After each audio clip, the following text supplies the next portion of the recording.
Assalamualaikum warahmatullahi wabarakatuh. Apa kabarnya anak-anakku yang soleh dan cerdas? Mudah-mudahan kalian dalam keadaan sehat walafiat ya. Insya Allah hari ini dari tim kesiswaan akan memberikan matrikulasi selama PJJ yang nantinya pemaparannya akan disampaikan oleh Bapak Guru Dedi dan Ibu Guru Meta. Oleh karena itu, tolong diperhatikan dengan baik-baik ya. Terima kasih. Ya, Assalamualaikum warahmatullahi wabarakatuh. Terima kasih Bu Alfi atas kesempatannya ya. Bagaimana kabarnya anak-anakku? Sehat-sehat selalu ya. Sehat-sehat selalu. Ingat ya. Ingat-ingat nih ya. Sekarang sedang apa? Kondisinya sedang apa? Tolong jaga-jaga ya. Waspada, waspada. Baik, untuk matrikulasi kesiswaan pada kesempatan ini, yang pertama, Bapak akan sampaikan kebiasaan-kebiasaan baik yang harus kalian lanjutkan, pertahankan, dan tingkatkan. Yang pertama, itu adalah pembiasaan ibadah, melaksanakan ibadah. Sholat wajibnya yang 5 waktu, sholat sunatnya, ya, contohnya sholat duha, ya kan? Sholat duha, sholat qobla, sholat bada setelah sholat wajib. Ya, silakan. Banyak amalan-amalan yang bisa kalian lakukan. Ya. Yang keduanya, selanjutnya kalian bisa melakukan saum sunnah, ya, Senin, Kamis, atau misalkan mau coba saum Daud, itu akan lebih bagus lagi. Selanjutnya juga mengaji. Jangan lupa tuh mengajinya. Ya, tingkatkan terus, tingkatkan terus. Hafalan suratnya ditambah, hafalan suratnya ditambah.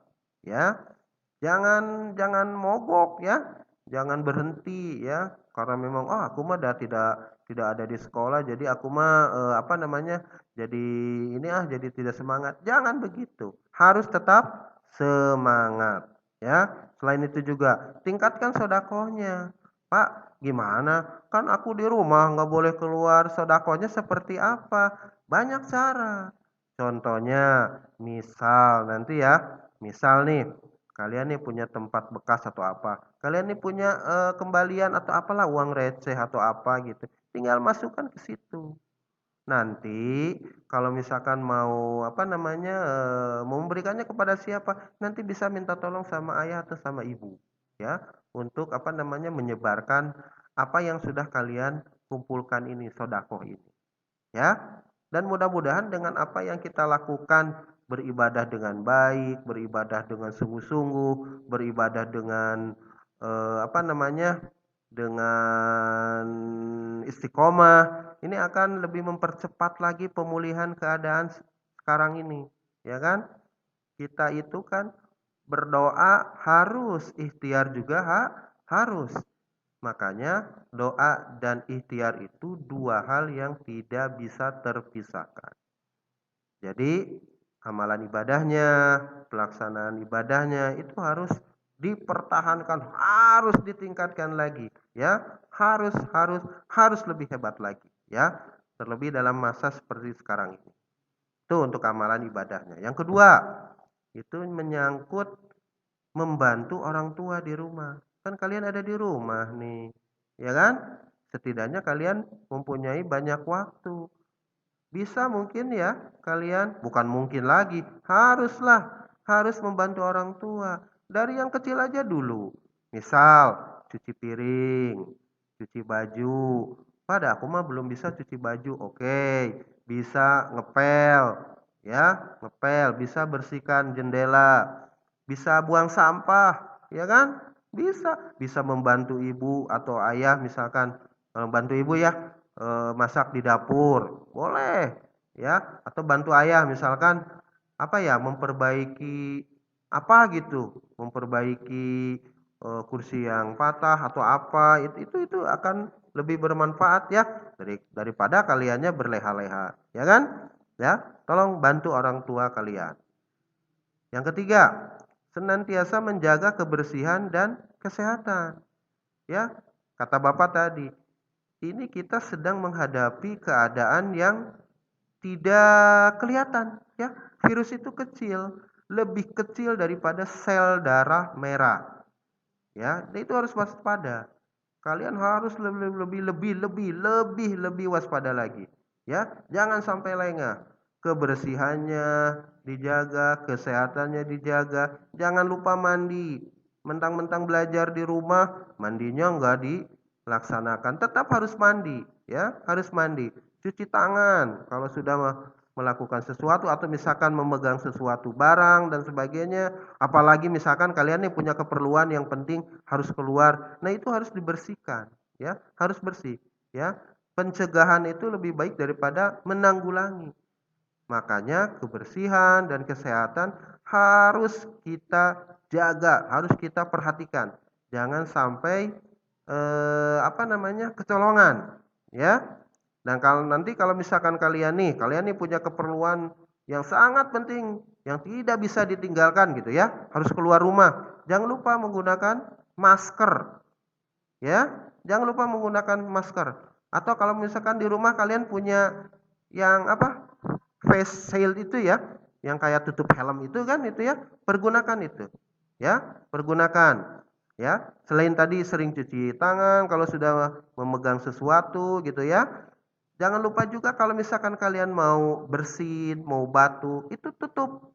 Tutup menggunakan bukan sarung tangan, sapu tangan ya. Gunakan sapu tangan atau tutup dengan telapak tangan. Setelah kalian bersin, ya, setelah kalian bersin atau batuk, nah cuci tangannya. Cuci tangannya.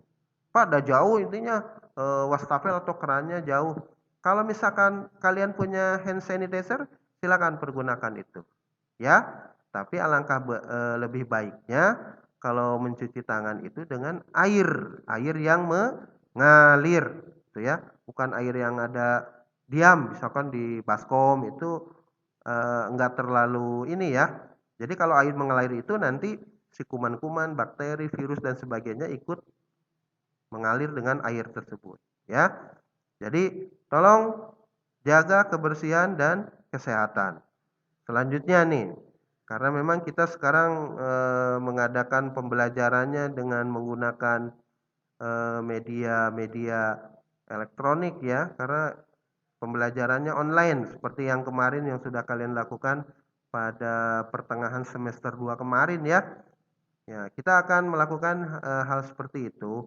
Tapi Bapak harapkan dalam melaksanakan pembelajaran itu kaliannya senantiasa gembira ya, gembira walaupun tidak bisa bertatap muka dengan Bapak dan Ibu guru, dengan teman-teman kalian ya. Pasti semua ingin kembali ke sekolah. Ya, pasti itu. Boro-boro kalian, Bapak dan Ibu guru juga sudah kangen ini teh ya untuk mengajar di depan kelas gitu ya. Tapi karena kondisinya pada saat ini tidak memungkinkan, maka alternatif atau cara lain agar kalian bisa belajar, maka kita sama-sama menggunakan media yang ada. Nanti mungkin bukan mungkin ya, nanti kita akan pergunakan Zoom ya kan kemarin sudah ya, Zoom. Kita pergunakan juga video call ya, kita pergunakan WA ya, bisa itu ya. Jadi nanti dalam melaksanakan pembelajaran itu kita kita ikuti dengan gembira ya, dengan baik agar nanti kita mendapatkan hasil yang terbaik ya. Nah, itu kebiasaan-kebiasaan baik yang harus bukan dipertahankan maksudnya ya. Dipertahankan di sini maksud Bapak itu jangan turun, harus ditingkatkan. Jangan sampai turun ini ya. Kalau dulu misalkan kalian sholat duhanya rajin selama masa pandemi ini belajar dari rumah, sholat duhanya cuma seminggu 2 kali atau 3 kali. Jangan tiap hari, harus tiap hari. Ya, karena apa? Kalau sholat wajib itu ya wajib, hukumnya wajib. 5 ya, 5 waktu itu. Ya, sudah wajib. Kalau sholat sunat ini mudah-mudahan dengan kalian melaksanakan sholat sunnah ya, saum sunat itu akan menambah pundi-pundi tabungan kalian untuk bekal nanti ke akhirat. Ya. Kan nanti juga apa namanya, salah satu yang bisa membantu orang tua kita itu adalah anak yang soleh, anak yang soleh, ya. Jadi jangan ragu-ragu lah kalau kalian akan melakukan apa, ibadah-ibadah yang baik dan benar. Jangan ragu-ragu, laksanakan pada saat itu, ya. Mengajinya, hafalan suratnya, walaupun nanti misalkan, aduh ini nggak jelas nih, ininya cara membacanya, silakan nanti kalian hubungi bapak dan ibu guru, Yan Bua, bapak dan ibu guru keagamaan atau siapapun, minta tolong, ya. Itu ya untuk kebiasaan-kebiasaan yang baik yang perlu kita tingkatkan bersama, ya. Ya, sekarang sama Bu Meta ya. Ibu akan menerangkan tentang seragam dan kerapihan diri. Walaupun kalian belajar di rumah, tetap kita menggunakan seragam ya, supaya aura belajar di sekolahnya terasa di rumah. Nah, untuk hari Senin seperti biasa kita menggunakan seragam putih-putih dan rompi hijau. Hari Selasa merah putih, hari Rabu menggunakan pramuka, hari Kamis menggunakan baju nyunda, hari Jumat kita menggunakan batik hijau. Untuk olahraga nanti akan digunakan pada saat PJOK ataupun pelajaran senam nanti. Nah, untuk kerapihan diri, bagi anak-anak putra diusahakan rambutnya pendek ya dan rapi. Atau kalau misalkan belum bisa dicukur keluar, tidak apa-apa, yang penting tetap rapi. Kemudian kuku juga sama, jangan lupa dipotong supaya terhindar dari kuman. Telinga juga sama, jangan lupa dibersihkan. Nah, untuk pembiasaan-pembiasaan rutin itu tetap ya dilaksanakan oleh kalian. Yang pertama, kita harus senantiasa menjaga makan dan pola hidup yang sehat. Kemudian yang kedua, rajin cuci tangan. Tiga, istirahat dengan cukup. Yang keempat, tidak keluar rumah jika tidak ada yang penting. Lalu, saat pembelajaran dimulai PJJ-nya, anak-anak harus sudah siap dengan menggunakan seragam. Lalu, ikuti pelajarannya dengan baik. Dengarkan apa yang disampaikan oleh Bapak Ibu gurunya. Kemudian, saat akan bertanya pada saat pembelajaran, kalian tetap menggunakan bahasa yang sopan. Lalu, jangan lupa kerjakan tugasnya dengan senang hati dan tepat waktu. Apabila ada kesusahan atau kesulitan, silakan nanti bisa ngobrol dengan ibu guru atau bapak gurunya. Lalu yang terakhir, kita harus bijak dalam menggunakan gadget. Nah, hati-hati ya, kalian pada saat menggunakan gadget di rumah harus selalu bersama dengan orang tua. Tidak boleh menggunakan gadget dengan salah. Contohnya misalkan membuka yang tidak baik atau menggunakan bahasa yang tidak sopan di grup WA teman-temannya tuh, yang pasti biasanya anak-anak kan suka ada grup WA nih. Nah, jangan menggunakan kata-kata kasar. Biasakan pergunakan grup WA-nya itu dengan bahasa yang sopan atau berisi hal-hal yang baik. Nah, tadi sudah dipaparkan pemaparan dari Ibu Meta terkait pembiasaan-pembiasaan rutin kalian selama PJJ. Nah, kalau Ibu akan menjelaskan tentang kegiatan kalian selama PJJ nantinya. Ada apa aja sih kegiatannya kira-kira? Nah, yang pertama ada Student of the Month. Walaupun kalian nanti pembelajarannya selama PJJ, insya Allah untuk Student of the Month ini akan tetap terlaksana ya. Jadi, laksanakan pembelajarannya dengan gembira dan senang hati.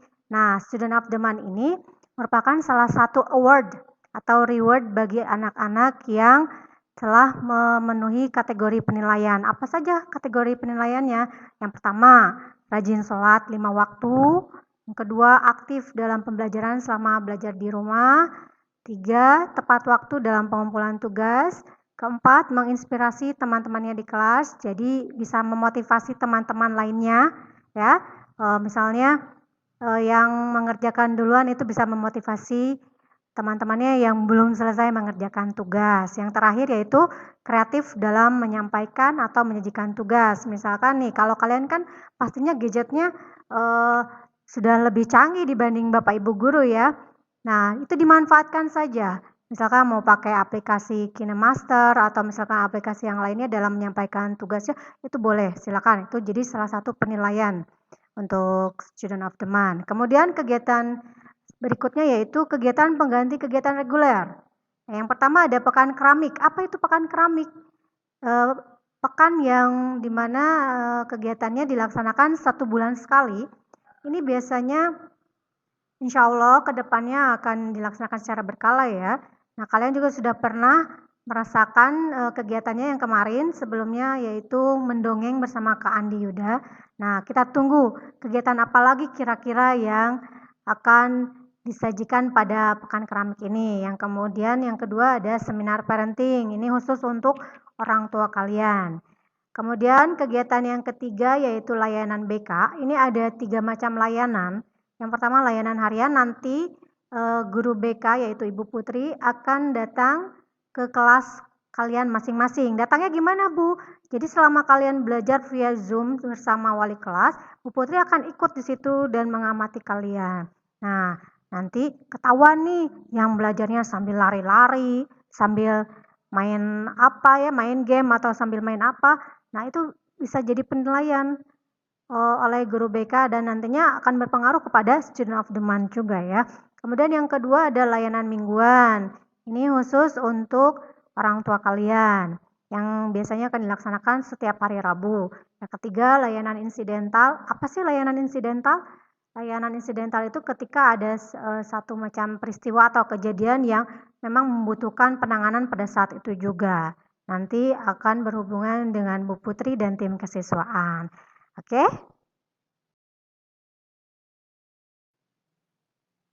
Itu saja mungkin yang dapat kami sampaikan. Mudah-mudahan kita semua diberikan kesehatan, kekuatan, dan kesabaran, terutama dalam melaksanakan pembelajaran PJJ selama 1 semester ini. Mudah-mudahan juga kalian melaksanakan PJJ-nya dengan gembira dan senang hati, tidak ada rasa terpaksa ya, supaya semuanya merasa bahagia. Nah, kalau sudah bahagia, insya Allah kita akan terus-menerus bersyukur. Terima kasih atas perhatian kalian. Wabillahi taufiq wal hidayah. Wassalamualaikum warahmatullahi wabarakatuh.